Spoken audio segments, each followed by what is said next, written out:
Oh yes, this is the Hardcore Marketing Show. I'm Casey Cheshire, your host for this epic journey. Today's show is sponsored by Ringmaster, on a mission to launch B2B podcasts that create relationships, generate revenue, and drive growth. Ringmasterlive.com. Bam. I have hit the button. We have started, and I'm excited. This guest today is, man, he is a genius. I will say this. He probably wouldn't say this about himself. He is a genius. He is an absolute badass. He's a serial entrepreneur. He's got a background in law and marketing and social. He is a social media thought leader, an industry leader, and he really has a talent for the interactive and the social media strategy all coming together, but for business purposes. So that's why we're here talking today. I can't wait to talk marketing with him. Founder and CEO of Agora Pulse, Emeric Ernoult. Welcome, sir. Well, thank you. I thought you were describing someone else. I said, that's going to be an amazing guest. Who is he? It's like you're in the audience. Who is it? It's you. An amazing guy. I want to hear from him. It's great to see you. It's great to be here with you. Thank you for it's good to have you inviting here, me. man. I can't wait to smash this myth with you. So here, let me pass you this thing. It's heavy, but obviously you're strong. You work out, so I'm going to pass you this thing. Okay, here we go. Heavy.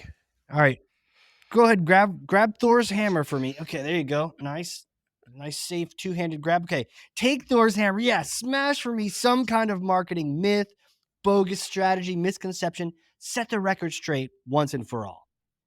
Yeah. So the myth I chose today is the myth that in 2024, things have become so complex in marketing and in everything we do online, in digital, including social, that measuring is not really worth it anymore because there's so much you cannot measure that all you can see is the tip of the iceberg, and it's not worth doing. So that's something that's been ramping in with some gurus, marketing gurus, I should say. I'm not going to name names because I don't want to create enemies for myself. But I've heard a lot of people say, this is so 1999 or 2005, like all the attribution's bullshit. The software is wrong. All that stuff is you shouldn't be doing that.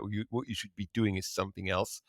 And that's the myth I want to bust because I've heard those people. I've listened to them. At some point, I did trust them and tried what they preached, and it led me to make a lot of mistakes and miss a lot of opportunities and basically being blind on a lot of things where being blind is not good and is hurting your business. And so I switched 180-degree from that trajectory and decided that measuring is absolutely crucial, and started on that journey in September of 2023 of being the one who sets the measurement framework, the scorecards, the measurement processes in order to know what we're doing and be able to do resource allocation better in the marketing team and be able to align the goals of the sales team and the marketing team much better, which was not happening before. And it's the one thing I've learned, and we can talk more about that, it's hard. It's really hard. And now I understand why so many people don't want to do it, because it's really hard work. And it's not fun work. It's very meticulous, very process oriented, very spreadsheet oriented. And there's nothing fun and creative about it. And that's probably why a lot of people don't like it and don't want to touch it, because they like the fun and creative part of the job and not the 1+1 = 2 part of the job. Right. So that's Right. my myth. Dude, I love this. This is I've heard this too, especially as you mentioned that reversion back to the 90s. I've heard that too. Well, you know what? It's so complicated. We're just going back to the days of the Mad Men Yeah. era. We can't track it. We're just gonna do stuff and it'll just work. And this is just how it is. And part of me thinks, especially as I hear you smash this, man, it is hard. They're just getting wimpy. Like, come on. You gotta track. You can't leave yourself blind. But why do you think so many people are, glomming onto this loose theory that it's just too impossible, so don't even try? I don't have the answer to the why people don't do it, except that since I started to do it, it requires a lot of work and it requires a lot of human work.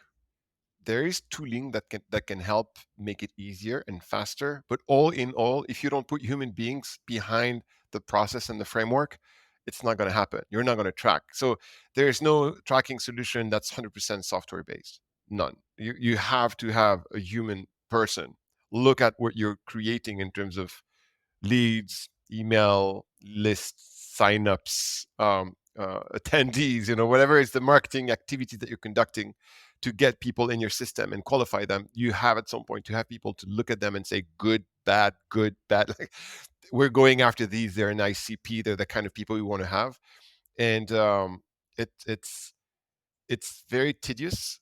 It's very boring. Let's call it a name. And most people who are the VP of marketing or the campaign manager or the marketing manager, they don't want to do that, and they don't have a solution for that, so they just don't do it. That's my learning. But I'm a founder. You said serial entrepreneur. I love that word because when I was in my 20s, it was my dream. I was looking at people who were calling themselves, who were called serial entrepreneurs, and I was like looking at them with a look of awe. And, oh my God, serial entrepreneur! That must be so. These guys are gods to me, and now you call me that. So that's Right. funny to me.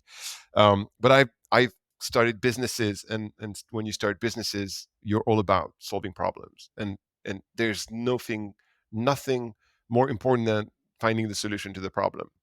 So when I started to look at that, I say, okay, the problem I have is when my marketing team creates an online event where they invite a bunch of people and they pay a lot of money to get a bunch of people to subscribe and attend this online event and consume it and get value from it. And because they got value from it, then they start liking our brands a little bit more. And maybe they call us for a demo, or they get more interested into what we do, and eventually they become a demo request or a real prospect, and so on and so forth. And when we've been doing this for a long, long time, and the marketing team was just looking at, we got that many attendees, and I like last year, I was celebrating the 3,000 attendees to whatever event, the 2,000 Yeah. downloads for whatever ebook. I was celebrating, like super happy about it. The thing I was completely missing, like entirely missing, is that number does not matter. That number is pure vanity. And when you say that 2,000 people have downloaded my ebook and 3,000 people have attended my webinar or my online summit, is vanity, you're kind of like, what? Vanity? No, it's not vanity. Your brand is visible. People have seen it. Right. It's amazing brand awareness, but it's still vanity if zero revenue or one customer is coming from that 3,000 attendees to that event, or zero customers are coming from that webinar with 250 attendees. It won't matter eventually, and that's where things starts to break, because if you don't connect that to your revenue pipeline and you don't have a revenue accountability on the marketing side, everything's vanity at the end of the day. And the one thing I've realized since we started to put it into place is if you don't have another team that is in charge of taking those 3,000 or those 250 or those whatever, look at them and divide them into good data, bad data. Step number one: how many Gmail do I have? I have no clue who they are. Well, 50%. Duh, that's bad. Okay, so 1,500 are actually the actual registrants to that event that I actually care about are 1,500, not 3,000. My vanity just diminished by 50%, reduced by 50%. Right. So that, and you, Right. I, I'm sorry, I'm going to be very chatty about that because I'm so excited by the Yeah, topic and please. so passionate. But I Yeah. just saw a company for sale. A company is for sale here in France, and they're doing social media listening. And this is a feature that we're looking at growing into because we need more of that. And we've not been great at doing social media listening. We're getting better, but not great so far. So I looked at that company, and the first thing I looked at was they have 5,000 free trials per month, approximately 4,600. And then they have 430, 50 demo requests per month. And when the guy who is trying to sell the business presented me those metrics, again, vanity metrics, he told me, look at that. That's amazing. 4,600 free trials, 450 demo requests. look at those Yeah. amazing leads that you can give to your sales team. Look at the value if you can transform that. I don't have a sales team. You have a sales team. If you get that to your sales team and they close 30% of that, think about the millions of dollars and euros you're going to make thanks to my company if you buy it. And I said, great. Can you give me the free trials and the demo request from March, like a long time ago? So I'm not going to steal them from you. It's too late already. Yeah. And he did that. And my VA, my virtual assistant, Chirag, who lives in India, is an amazing guy, went through that, took 4 weeks and did that work of good data, Gmail. Who are the Gmails? I don't know who they are. I don't know what company that is. I don't know who that person is. And that's a corporate email. And I have a company name that I can recognize and I can find on LinkedIn. And I have a person's name with a job title that I can recognize and find on LinkedIn. Here's the LinkedIn of the person. Here's the LinkedIn of the company. Here's the company size because it's on LinkedIn. So the Yeah. basic qualification, 60% of their free trials were bad data. It was from China, from India, from whatever, with 1235 at hh.com or whatever, like or Gmail or Wow. something that had no value, like what you couldn't even know who they were. And 40% only you could know who they were. I say, whoa, that's that's pretty, it's a lot of trash, right? And then Yeah. and then I ask him, look at all these LinkedIn data that you found and tell me which are so, or in our ICPs, ideal customer profiles, we have agencies and they have to be 10 or more.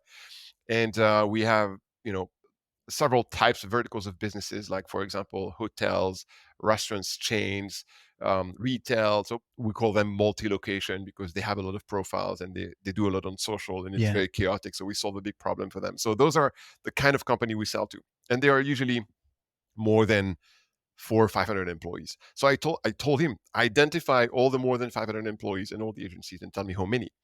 And in the demo request, out of 450 demo requests, there were 50 agencies plus mid-market companies. So 50 out of 450 were actually good fit to make good business. And when we looked at the free trials, it was 160 out of 4,700, something like that. So you look at 700, and you look at 450, and eventually what you get, which is valuable for you in terms of leads in a measured way, is 160 Right. on the one hand and 50 on the other hand. And suddenly that business that looked amazing when it was presented to you as 4,700 leads a month, yoo-hoo, 450 people who want to buy from you, yeehaw. And then it becomes 50 and 160, it's worth nothing to me. It's not even worth looking at it anymore, almost. And Trent, put that and call it a webinar, or call it an Yeah. online event, or call it an offline event, or call it anything, or an ebook download, call it anything you want, and do the same exercise. And what is the percentage that you get? Is it 60% of bad data or is it 20%? 20%, you are doing freaking amazing. The quality of the stuff you get is top notch. The kind of um, um, the ability of your SDRs or your VA to tell you out of that, these are amazing ICPs, is going to be twice as much as the bad stuff. And how many of them are actually the kind of people you want to sell to? And that number is the number that matters. And that Yeah. exercise, very few marketers do it. And maybe I'm a I'm doing a poor job as a CEO in my company, and I should have found that earlier, when I should have Sure. make that happen earlier in my company. But maybe not, and maybe there are many others like me. If you who are listening to this are today doing marketing the way I was doing marketing, which is stopping at the number of registrant downloads and signups and attendees, please change that and have someone, or we're going to talk about that, you can use tools as well, but someone who's going to tell you, out of those, here are the one we can actually identify, and out of those we can actually identify, here are the ones that are exactly the kind of customer we love to sell to, because you've defined your ICP in the first place. Do that exercise, because that is where the real business starts. Before that, business has not even started. You've just done Man, this is housekeeping.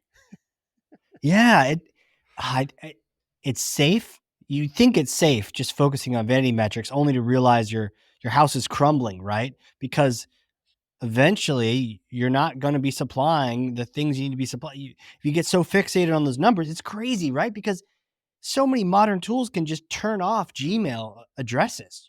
but that's Mm, scary because then now maybe your number is 60% less, and it's a little bit more accurate.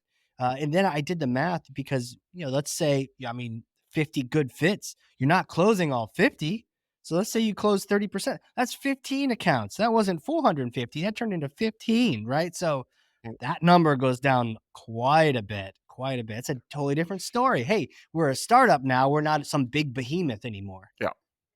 And now, when things get really interesting, is now you can start to understand. Okay, how did we promote this thing?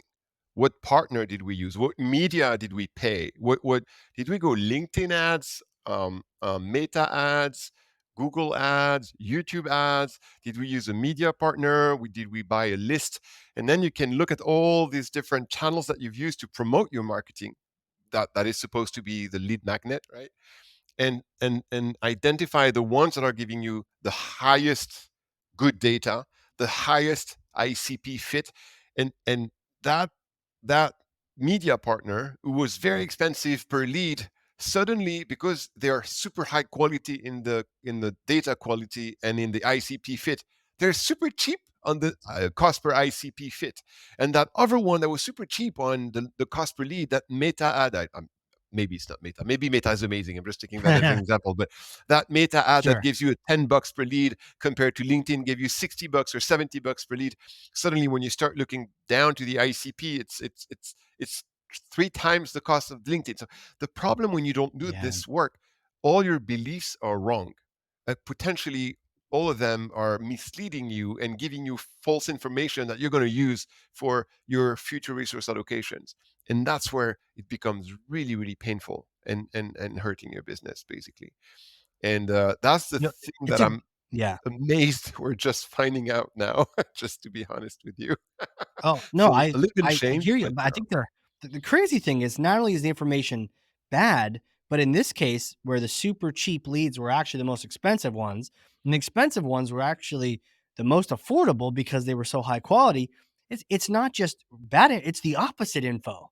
So mm, you end up you talk about resource allocation, now you start allocating your resources to the exact wrong thing yeah, you're supposed to be doing, yeah, not just a poor thing, the wrong thing, and then you're letting the good one just you probably even turn it off because it just sounds so expensive because you're yeah, not looking through the whole picture. That's yeah. crazy.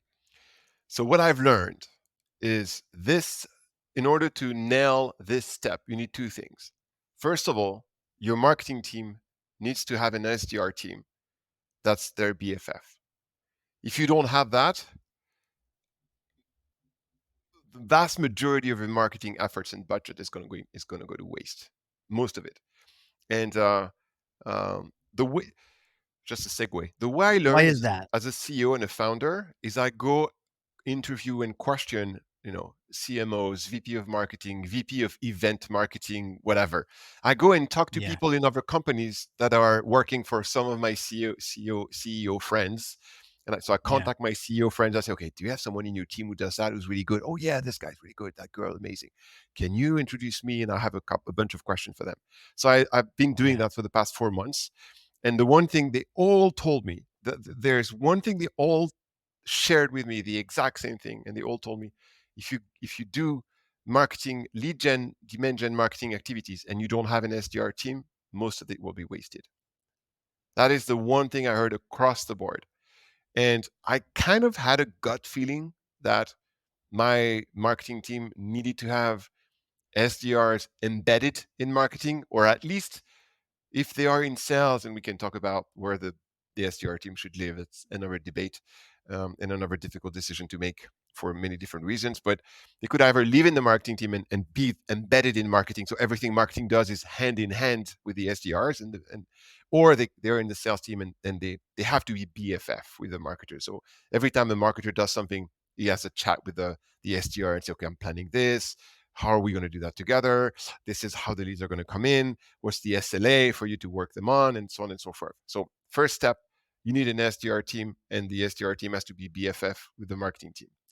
Second, by the way, we're talking B2B Sorry, real marketing, quick on that, not real quick. B2C. Yeah. So still marketing doesn't have to own them. That's like a different debate, and you're okay either way as Yeah. long as they have a really tight relationship, As or long does as they it have really need to be BFF. owned? Yeah. Yeah. Okay, as long as they're The, tightly joined. I initially was in the camp of those who thought and wanted the SDRs to be in the marketing team. The one thing I've learned since then, I've also talked to many different marketing leaders, and the one thing I've learned from them is like managing sales minds is a job in its own. The kind of Yeah. coaching you have to do, the kind of, the hiring, the coaching, the onboarding, the cold coaching, it it's a different mindset. It's a different type of persona. Those they are very and marketers are not trained to onboard, coach, mentor 100%. sales 100%. oriented or sales driven people. And SDRs are sales driven people. Like one simple example, the way you are going to manage and challenge an SDR is by the level of activity, because that's the baseline. How many calls did you make? How many emails did you send? Right. How many LinkedIn messages did Right. you send? How many touch points did you have today with prospects, on and so forth? Very activity based. It's very number driven. It's very Google Sheet driven or Excel spreadsheet driven. Marketers don't have this mind. It's much harder for them to have this mindset. So if you don't have someone in the marketing team who has that super number driven, Excel driven mindset, it's they're not going to be a good person to manage an SDR team. So they're probably going to be better managed in the sales team. So it really depends on who is your marketing leader and how is your marketing leadership like, and do you have people in that marketing leadership that have this kind of measure everything mindset or not. So that's where the Right. debate is, just to put that aside. So Sure. the SDR can be in marketing if you have that kind of leadership and they can be managed this way and they know how to manage SDRs this way. If they are in the sales team because nobody would know how to manage them, it's still okay as long as they are participating to every marketing leadership meeting. So all my marketing leadership weekly meeting, the SDR is here, the marketing ops, who's part of RevOps, is here as well. And that's how we create that feeling of a one revenue team. And that's where we have a place where we can ask questions and collaborate on deadlines and collaborate on future events and challenge each other. So it's important that they are actually participating in the day-to-day of the marketing team by being in their meetings. And then I keep asking them, this guy is your BFF. What are you doing to build rapport with him or her? What are you, do you have a one-on-one, weekly one-on-one? Oh, no, I don't. Well, you need a weekly one-on-one, 45 minutes, looking at your projects, uh, have a challenge each other, ask what's their goal, show them what your goals are, work on your roadmap, show them your roadmap, like build that working relationship, that so that they know what you're doing and you know what they're doing, and then you can cross pollinate and cross reference. So that's the SDR.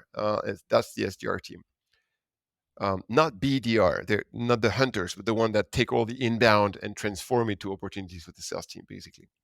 Got it. And the other thing I've learned recently, more recently, is before the SDR team, you need a VA or two VAs, whatever, because the housekeeping. So let's talk money. An SDR is going to be 55, 60, 65 OTE, right? That's going to be probably the cost of an SDR. An Right. AE is going to be what, 100, 110, 120 OTE. You don't want a 65 OT person, 65K OT person going through a list of Gmail and removing the Gmails. You don't want that. Right. It's silly. So you have to have a first step. That's VA step. That's right after the list was created, or right after the list started to get built and to get enriched. That person goes and look at the list and every day do the housekeeping, do the house cleaning, remove the Gmails, remove the Hotmails, remove anything that I cannot recognize as a valid person in a valid company with the valid job titles, and do that cleaning. And now you have to give an SLA to that, like 2 days, 3 days, has to be super fast, because those leads, they get cold very, very fast when you get to touch them. And then the next step is, okay, now we know who they are. Let's go through, are they worth my SDR 65K time or not? Oh, pizza company from the corner of my street, 3 employees. They're never going to pay me more than $49 a month. They're not worth my 65K SDR time. I am not going to spend time with them. Eliminate. And that can also be done by a well-trained VA. We are lucky. Our VAs are absolutely amazing. They're super smart. And once you show them how you think and how you filter through your marketing data and your marketing list, they are able to just crank it and crank it super fast. And they're going to crank it at what, $3, $4 an hour. Do the math. What is costing you per month? It's not 65 KOTE, and it makes much more sense. And for them, it's a great job where they are. That's an amazing job. They work with an amazing boss. They're super happy about working for a fun startup where things are happening and it's sexy and it's moving fast and Right. it's exciting. And so for them, it's great. And for us, it's great too because we're paying a fraction of the cost to do something that if it was done by SDRs, number one, the SDRs would get bored pretty quickly, and they're not doing what they're the best at doing, which is calling. Hey, I know Right. you have this problem. We may have this solution. Are you interested? Do you want to talk more? Or I Right. have this piece of content that I think you're going to love. Can I send it to you? What email? Whatever. Like what SDRs, when they are worth their 65K, are best at doing, which is getting them hooked and getting them engaged with you. And and and a VA will never do that. 15K a year, the Right. VA will not do that for you, but the SDR at 65 will do that. So it's all allocating people where they are the best and where their cost is actually making sense. And so that's what I've learned so far is like marketing without those two things, um, it's mostly wasted and it's horrible because it's expensive. When your marketers are Americans or Europeans or Canadians, they are not cheap. And if what they're doing is cannot be optimized and cannot transform to sales opportunities that make sense for your company, it things become very sad very quick. Yeah, what an important step. I hear so many people complaining about bad data, sales complaining about being given bad data by marketing, and Yep. I've always counseled people, when you send them bad data, it reflects on you. They look at you like an idiot because you can't send them a callable, mailable person. Don't even send it, right? And so there's this always been this thing, and so I've never heard it explained so clearly. Just two simple steps of having someone, is this a is this an actual person? And mailable, callable, that kind of, and are they someone we want to talk to? And if they are, yes, let's get it to that person. But if they're not, let's not do it. And let's not waste SDR time, human time, expensive time on the a wrong fit. Like just don't do it. Yeah. And that's where things become really interesting from a marketing perspective. If Okay. at the end of that filter, what you get is not working, now you can question yourself because now you're not blinded by the 3,000 attendees that you got in the first place that made you feel you were an amazing genius, an amazing marketing genius, right? Now you look at, oh shit, Right. that didn't actually deliver anything of value Right. or very little compared to the time and energy. And let's face it, human beings want to feel successful in their job. So those marketers, they're not bad because they are bad people. They're bad because they're Right. not being given the clarity that they need to get and they need to see. If they see that their marketing effort didn't bring the number of opportunities that make sense, and all the time and money that they spend actually doesn't make them shine, what are they going to do? They're going to want to find a solution to actually shine because that's what they want. They want to succeed. They want to win. They want to be looked at amazing Right. professionals. So now they're going to direct their energy and their creativity on testing something else. That event didn't work. Why? Well, maybe the topic didn't attract the kind of people who are ready to subscribe to my thing or ready to, or at least be interested by what I sell. Why could that be? Oh, the theme of that event had nothing to do with what I sell. Huh. Maybe that's the problem. Maybe the theme of the event has to be more connected to the problem I solve. Okay, what problem do I solve? Have I talked to customers lately to really understand the problem I solve with their words, with with the way they describe it? Huh, maybe not. Let's go back to basic and talk to customers and have a better.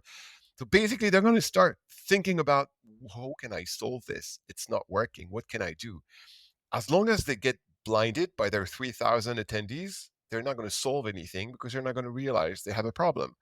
And Right. for me, that was an awakening moment. Like, oh my God, those people, they're not bad. They're actually good people. They want to win. They want to do the right thing, but they're not being given the insight that is telling them you're not doing the right thing. Change what you're doing. And trust me, if it's the boss telling them you're not doing the right thing and you think your 3,000 attendees are great, you're going to say my boss is an asshole. It's not going to work. Yeah. So they have to Yeah. see by themselves, because of data and actual stuff they can touch and feel and see that, oh, what I did didn't work. And it's not Emeric who told me. I witnessed it. I saw it because the process made me forced me to look at it as at what it Yeah. really was. So that's that's quite interesting.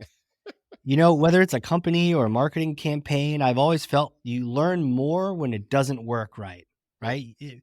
From your failures, from you got one person to attend the webinar, okay, or 3,000, but none of them are good, right? But I love this point. If you know that it's wrong, yes, you have a little bit of that short-term pain, but then you can make changes. I mean, whenever I did dumb things and I was very aware of how dumb they were after the fact, I learned not to do that again or to change or to what a great point that vanity metrics are such a distraction.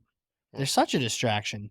And wow, it keeps you from growing as a mm. marketer, as a company, but also as a marketer. And so we should Yeah. be anti that. We should be seeking out truth, and I've always felt like it's not my idea, it's not your idea. Hey, if you want to try this and I'll try this, let's measure both and see what works. And if your idea works, great. Like, I just want a good answer. I don't care where it comes from, but Yeah. the vanity gets in the way, and then you can't see what. Huge lesson learned, and huge, warning to marketers out there not to get tricked by those. I had one too, Emmerich, that attendees of webinars, right? When I was Mm, presenting them, it was always so much fun to have people join my webinars and chat and ask questions and say funny things and laugh at my jokes, and it was great. But we eventually looked into the metrics, and it wasn't the people on the webinars that were buying. Sometimes it was the recorded people, the people listening to recordings that bought the most. mm, They didn't have time to join a webinar, mm. right? They were busy. So a lot of times it was them, and it certainly wasn't the people live on the web. They were my groupies, they were my fans. They weren't ideal customer profile. And so that distracted me. That was a bit of a vanity metric. Hey, I look at all this chat in the chat room on this webinar. Isn't this great? But that didn't En- lead to sales engagement. the way I thought Engagement it was did, good. you Yeah. know? Yeah. Yeah. Yeah. It is. And I don't know what lesson to take from the attendees didn't buy and the recorded the ones who watched the recording bought more. From the top of my head, I wouldn't know what to tell you in terms of what is learning that is for you. But for in our case, we had one event where 55% of signups actually attended the webinar, and another one where 13% attended the webinar. And funny enough, maybe I'll listen to that at one point because I'll tell him. But one of them, I told him the one did really well because 55% actually came and attended the show or the event, and the other didn't go well because only 13%, so 87% never bothered attend the webinar. And he told me, why is it bad? And my immediate reflex was, well, it's bad because they've not been exposed to the content. So if they've not been exposed to the content, they are not looking at our brand in a more favorable way. Number one, because they don't even Sure. know if it was valuable or not, right? That's quite obvious. And Right. second, Right. if the content was a way to show them the problem and to explain, oh, not all the content, because you don't want the content to be all about you, right? You want it to be about them first. Right. But if you want that to give you the ability to create valuable sales opportunities, it has to be a little bit about you and about the problem and how you solve it and how you can be the right solution for them to Right. solve that problem. If the content had some of that and they have not watched it, how valuable was it? Zero. If Right. they just signed up to it on the title of it, but they never attended it and they never watched it, their value in terms of lead is 1/10 or like, of what they could be if they actually consumed it. Because when they consume it, they realize the problem. Oh, I have this problem. Yeah, yeah, yeah, yeah. It's really well explained. I like it. Like, think about you. You're listening to this. You're hearing all the problems we're describing, and you're like in your head. If you're a marketer, thinking, "Shit, maybe I am also doing this. Maybe I should start, you know, doing my housekeeping on my list, seeing what's right, what's wrong, what's ICP, Right. what's not." And so I'm creating problem awareness for you right now, those who listen to that, right? If you'd never consumed Right. this podcast and you just subscribe to the podcast, but you didn't consume this one, and I'm going to you and I say, hey, I can sell you something that you're going to be like, yeah, whatever.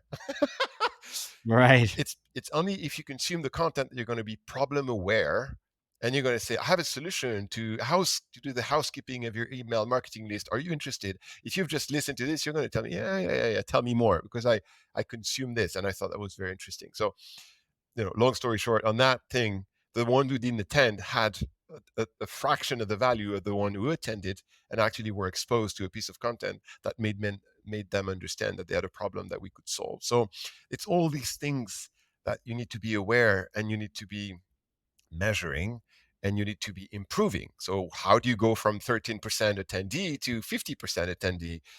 Why? What was it, the source? Was it how it was promoted? What was it? And if you don't fix that, Right. you're going to keep doing stuff that doesn't work. Right. So yeah, Right. and that's a passion of mine. We didn't talk too much about that, but that's why our whole social media product is all about measuring and ROI, and where is the value, and can you see value in social media? Because I'm I'm I'm a marketer at heart, because I've been, as a founder, my area of expertise was growing the business and marketing the business. And I've always found that when you cannot see the value of what you do, you get discouraged and demoralized very quickly.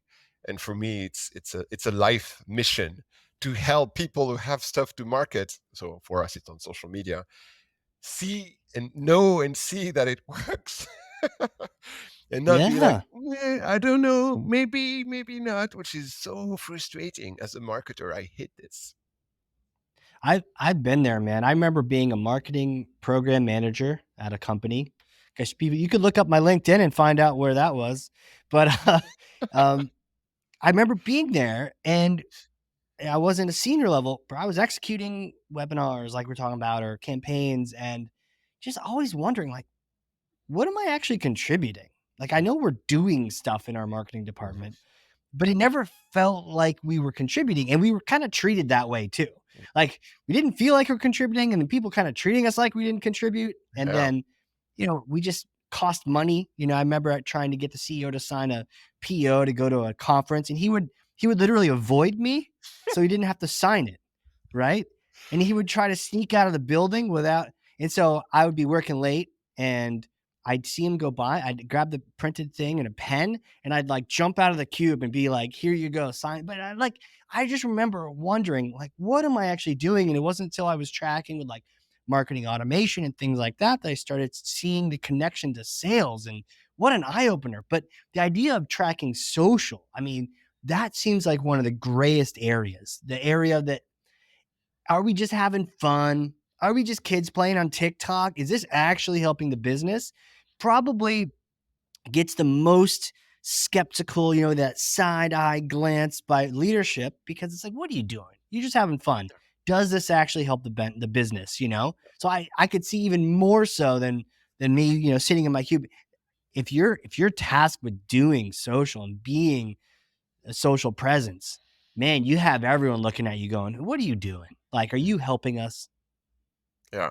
Well, first of all, what you described at your previous job is probably the life Yeah. of 80% of marketers. Let's face it. I've Yeah. I've lived that life. I've seen people living that life. I have been that guy myself for many, many years. Yeah. So first of all, there's no blame or shame here. Like, we've all done that. But if at Right. some point you can see the light and see the virgin, and understand Yeah. that that can be changed, and that actually make a lot of sense, and that's going to make you much happier and much more successful professional. At least we've done something useful. So that's for it. On the social media stuff, yeah, you're absolutely right. Social media is seen as, yeah, you're having fun. You're on Facebook all day, or you're on Instagram all day, or on TikTok. That's for sure.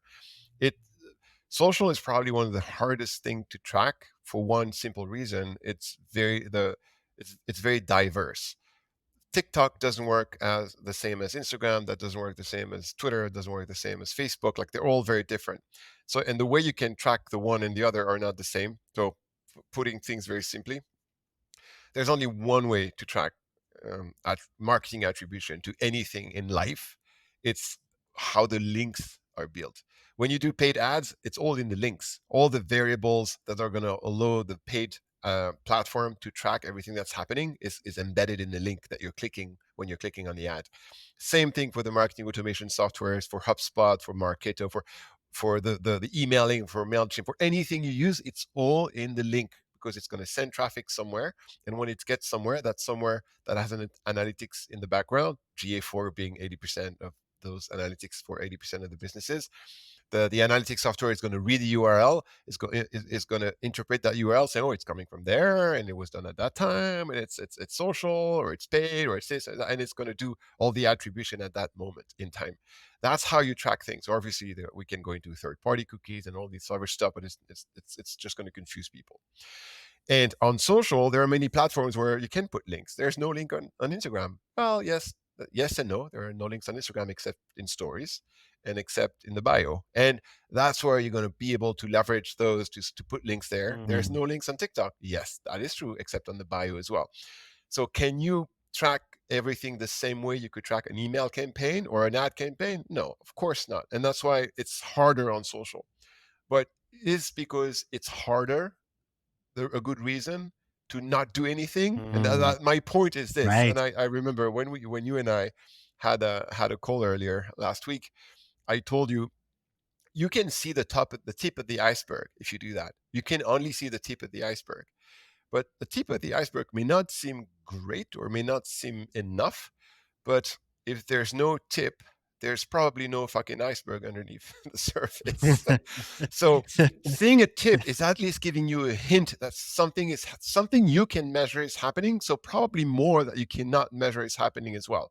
If nothing is happening from a measurable perspective, then there's probably not much happening in the non-measurable world of social media.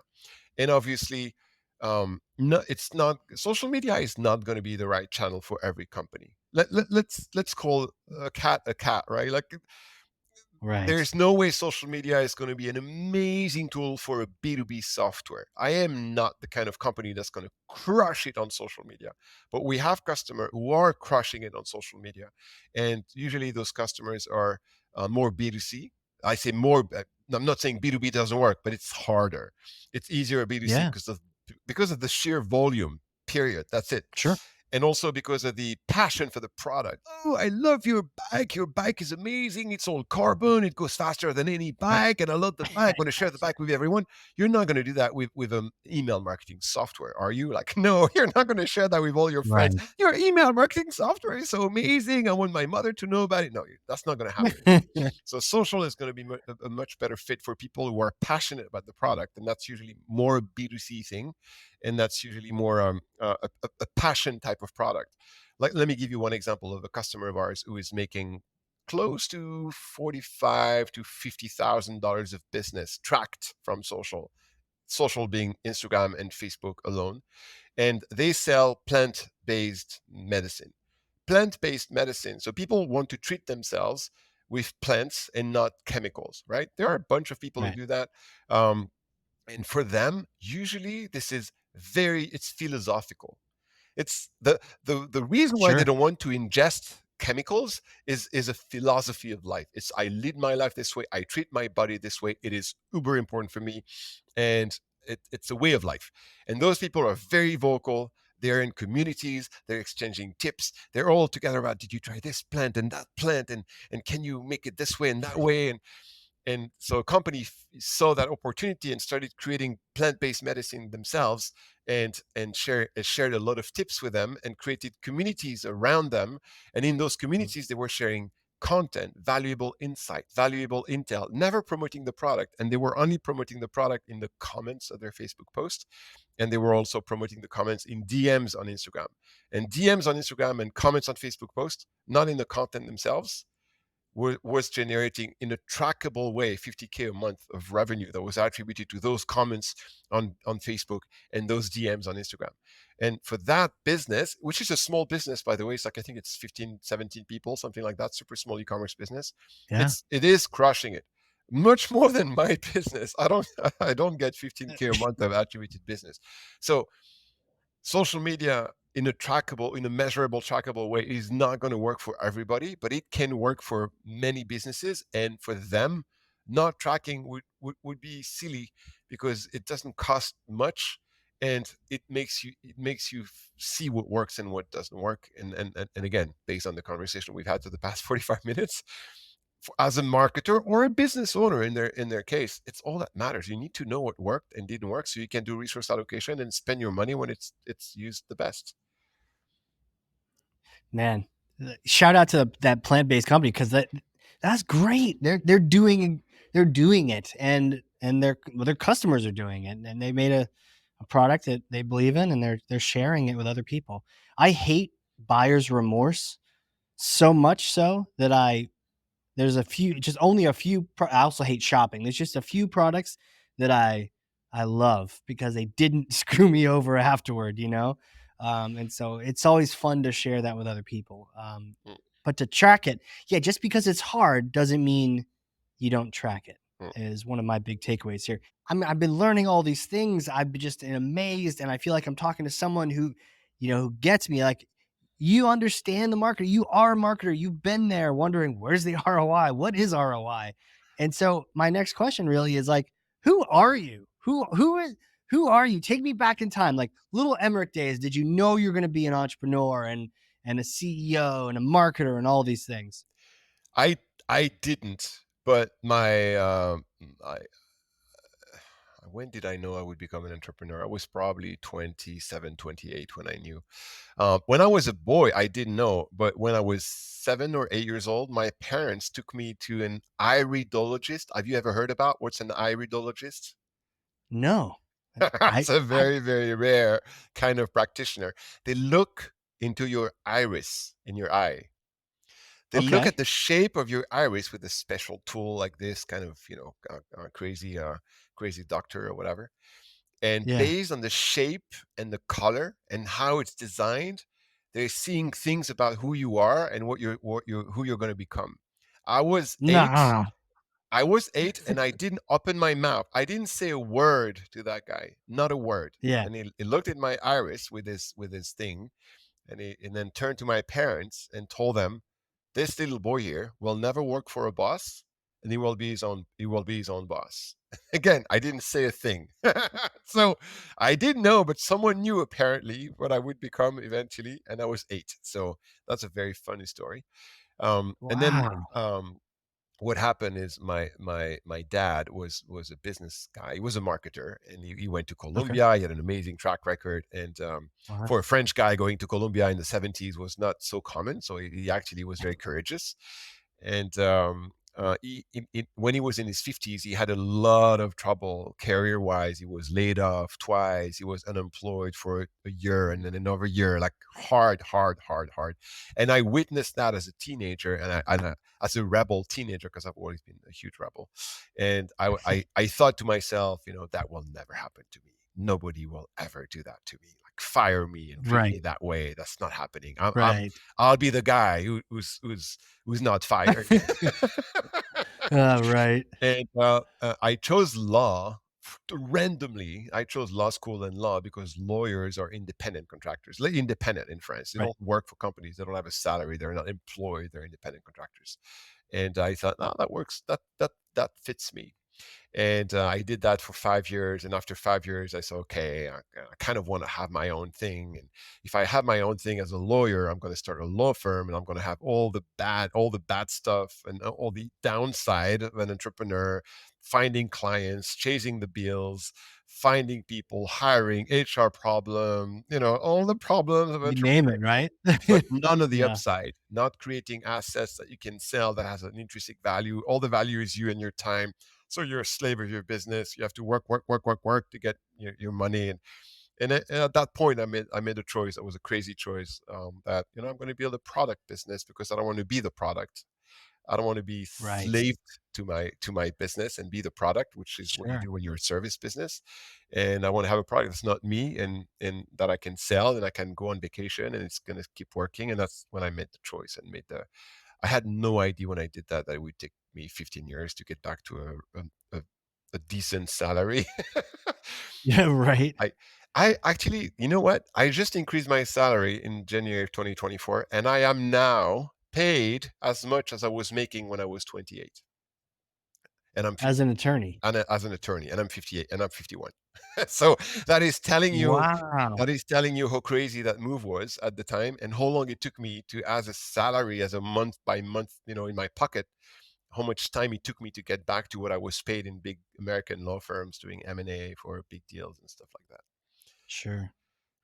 But it goes to show that that wasn't what was most important, right? It was that it was that freedom and that control and saying, "No, no one's ever gonna fire me. No one's ever gonna I'm gonna do this." Yeah, But yeah, there is that unseen everyone thinks it's glamorous, right? But then there's yeah, that unseen thing where you're not always you're sometimes you're the least paid person in your company for a yeah. little bit until things Uh, pick up. I've been the least paid person in the company for 10 years at least. And there were years where my co-founder and we didn't pay ourselves. I got minimum wage Right. for at least 4 years so it was a very, very hard journey. I wouldn't trade it for anything now that it has worked out. But I'm going to be honest. If it had not worked out, I probably would feel miserable today. So it is difficult. I don't want to sugarcoat any of that. It's Oh, a no, tough it's life. hard, man. The highs are higher and the lows are lower, you Yeah, know? very low. Yeah. So, well, congrats on your raise. Thank you. You should thank your boss for giving you a raise. Thank you. Man, well, question for you, um, now like nowadays, now I know you stepped into the marketing role and you're the founder and CEO of Agorapulse. What are you excited about now? What's going on? And also who should be looking at Agorapulse in terms of social management and all that kind of thing? Yeah. So what's exciting for me is the vision we've had since day one, which is, what you do on social should look valuable to you, and you should be able to prove that value to your customers if you're an agency, or to your boss if you're in-house social media pro or marketer. That is slowly getting into reality in a way that I'm excited about.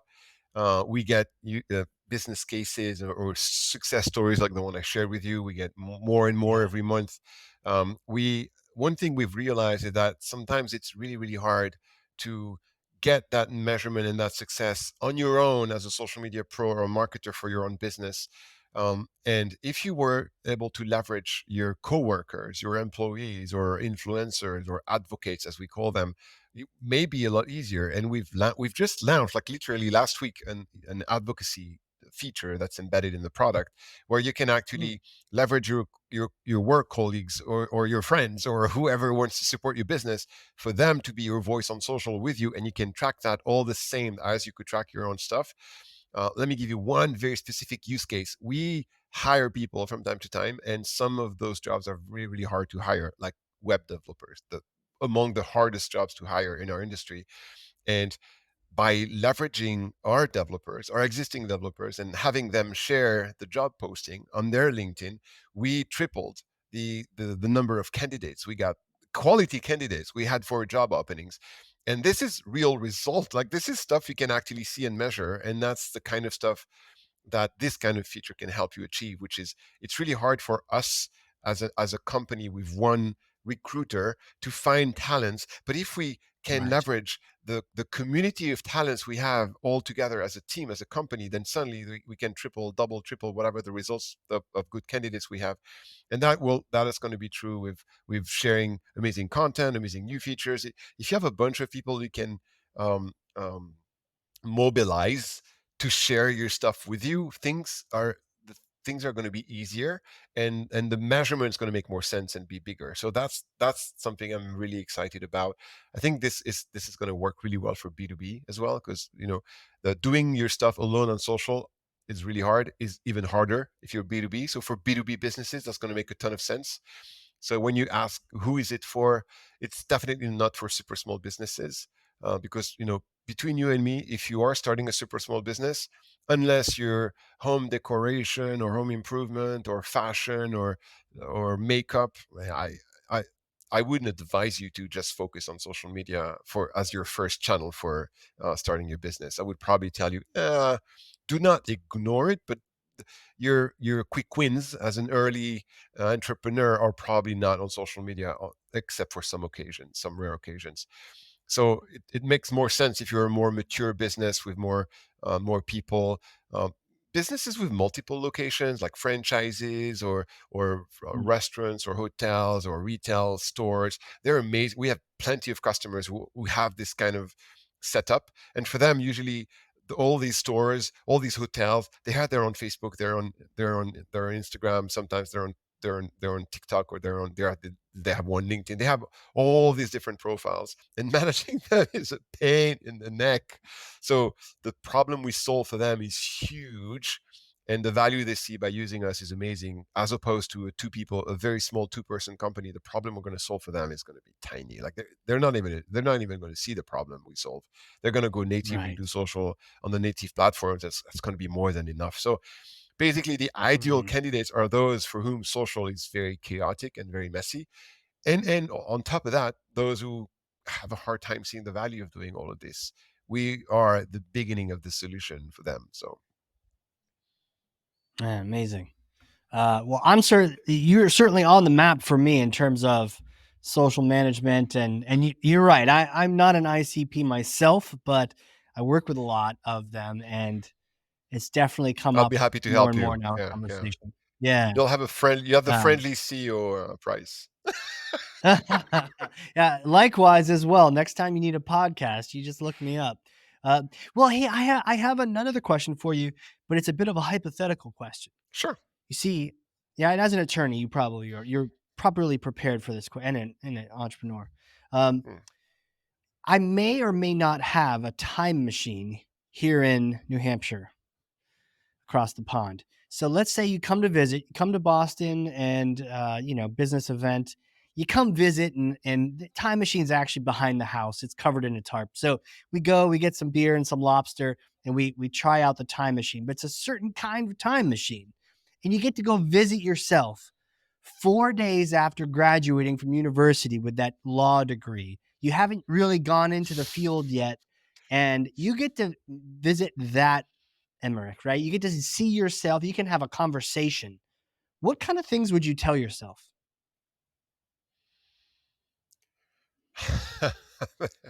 That conversation would go for days. That's the problem. Okay. Because that Well, guy back the then, missus wants us back by dinner yeah, time, so yeah, you yeah, got a yeah, I know, half I an know. hour or so. What would you tell yourself? That guy back then was clueless. You know what? Actually, the one thing I would tell myself, my 20-year-old self, who knew nothing back then, would be this: in life, there is a time to learn and there is a time to earn. Do not focus all your attention on earning at first. Focus on learning. And learning means that you have to have a passion for the thing you want to learn, leading to the problem you want to solve and the value you want to bring to the world. And your passion for this has to be so big that all the hurdles, all the struggles, all the potholes are going to feel like nothing compared to the feeling of making progress in that thing you're learning. Because Mm, if you have that energy in you, you're unstoppable. But there's no way you can have that energy if your level of passion for the problem you want to solve does not push you super duper hard to learn real fast all the stuff you need to learn to become good at solving that problem.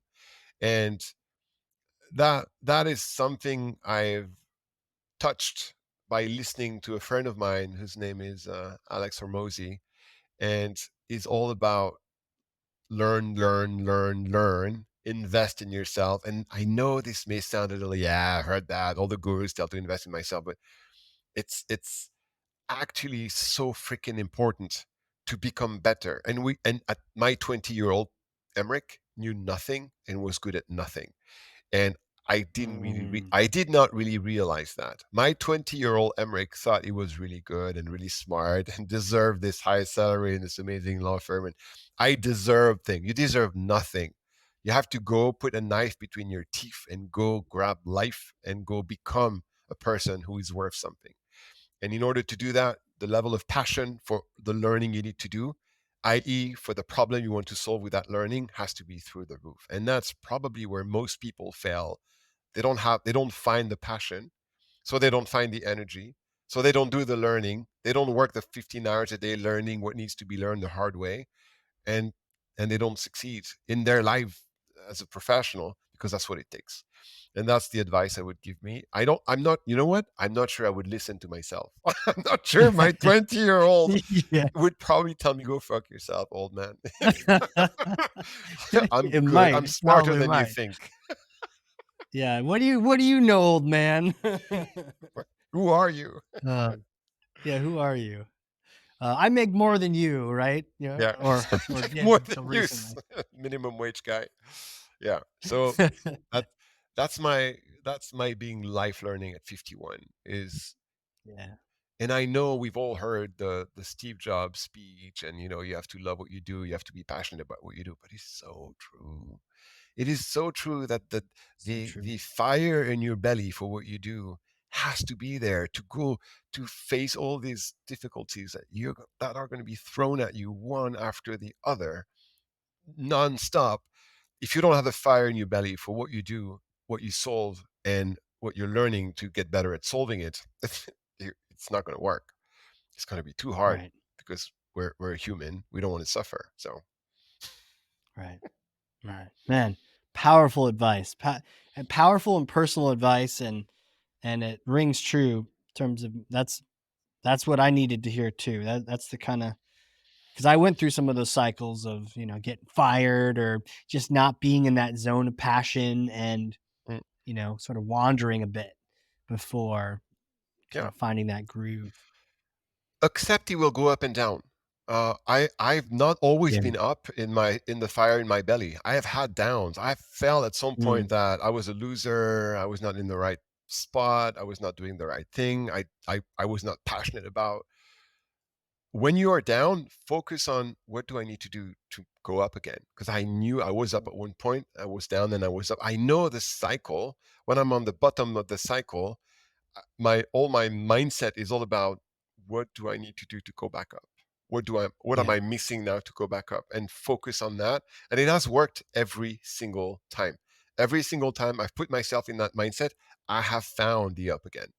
And it's wanting to find to be up again in your belly, to have this energy back, is wanting this more than anything else that makes you go up again. It's a mix of the people you do it with and the problem you solve and how you solve it. And there's always a problem with the people you're doing with are not, you don't enjoy it. So you need to change the people. Mm, The problem you're change the solving people. does not matter too much. Redefine the problem. How you're solving it is not really solving it. Work hard with your customer on how you can better solve it. And it's always one of those three components. Yeah. That is its own podcast right there.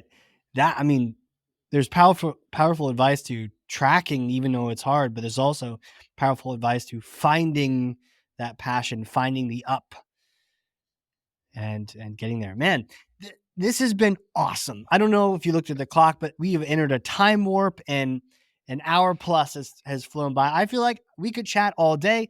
Next time, bottle of wine or some beer, we'll make it happen. Your continent or mine. Emeric, thank you so much for coming on here. This has been a lot of fun. I've learned a lot myself, and I'm glad for the time.